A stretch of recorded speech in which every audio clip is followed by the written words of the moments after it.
ناظرین کرام، آج ہم آپ کو ایک ایسے قلعے کے بارے میں بتائیں گے جو آسیب زدہ ہونے کے ساتھ ساتھ بدحالی کا بھی شکار ہے۔ لاہور سے شمال مغرب میں تقریباً 40 کلومیٹر دور ایک شہر ہے جس کی بنیاد مغل بادشاہ جہانگیر نے 1607 عیسوی میں رکھی۔ یہ آبادی کے لحاظ سے پاکستان کا 16واں بڑا شہر اور ضلع ہے، جس کی حدود ضلع لاہور، حافظہ آباد اور قصور سے ملتی ہے۔ اس علاقے کو ابتدا میں مقامی جٹ قبیلے کے نام سے ورگڑھ یا قلعہ ورگ کہا جاتا تھا۔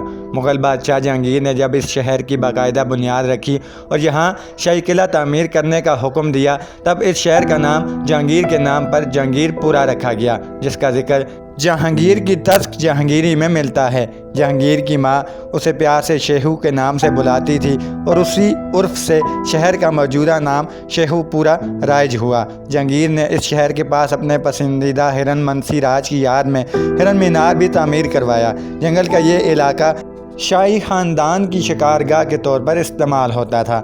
مغل سلطنت کے خاتمے کے بعد شیخو پورہ بٹی قبیلے کے قبضے میں آ گیا۔ ارد گرد کے ڈاکو اور سکھ قبائل نے اس شہر کی حدود میں تجاوزات اور حملے شروع کیے۔ تب بٹی قبیلے نے اپنا قبضہ برقرار رکھنے کی کوشش کی، جو کارگر ثابت نہ ہو سکی۔ 1797 میں دورانی بادشاہ شاہ زمان نے لاہور پر قبضہ کرنے کی مہم کے دوران شہر اور قلعے کو مختصر طور پر اپنے قبضے میں لے لیا، جس کے بعد شہر کا قلعہ سکھ ڈاکو اندر سنگھ نے اپنے قبضے میں لے لیا۔ مہاراج رنجیت سنگھ نے اقتدار میں بٹی قبیلے کو اس علاقے سے نکالنے اور پنڈی بٹیاں اور جلال پور بٹیاں کے علاقے تک محدود کر دینے کے نتیجے میں یہ شہر آخرکار 1808 میں سکھ مصر راج کا حصہ بن گیا اور 1847 تک سکھ سلطنت کا حصہ رہا۔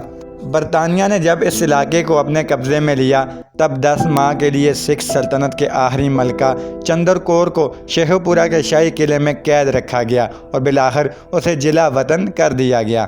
برطانوی کالونیوں کے قیام کے قانون کو سامنے رکھتے ہوئے بٹی قبیلے کی وہ زمینیں جن پر سکھوں نے قبضہ کیا تھا ان کو واپس سپرد کر دی گئیں۔ 1919 میں شیخو پورہ کو ضلع کا درجہ دیا گیا۔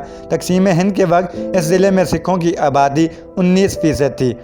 سکھوں کا خیال تھا کہ شیخو پورہ سے ننکانہ صاحب سکھ مذہب کے بانی گرو نانک کے جنم کی جگہ تک کا علاقہ بھارت میں شامل کر دیا جائے گا، مگر ایسا نہ ہوا اور اس کے نتیجے میں سکھ اور مسلمانوں کے درمیان ہونے والے فسادات کے نتیجے میں 16 اگست 1947 سے 31 اگست 1947 کے درمیان یہاں 10,000 کے قریب لوگوں کی موت واقع ہوئی اور شہر کے قریب ہی سچا سودا کے مقام پر 1 لاکھ سکھ پناہ گزینوں کا کیمپ قائم کیا گیا۔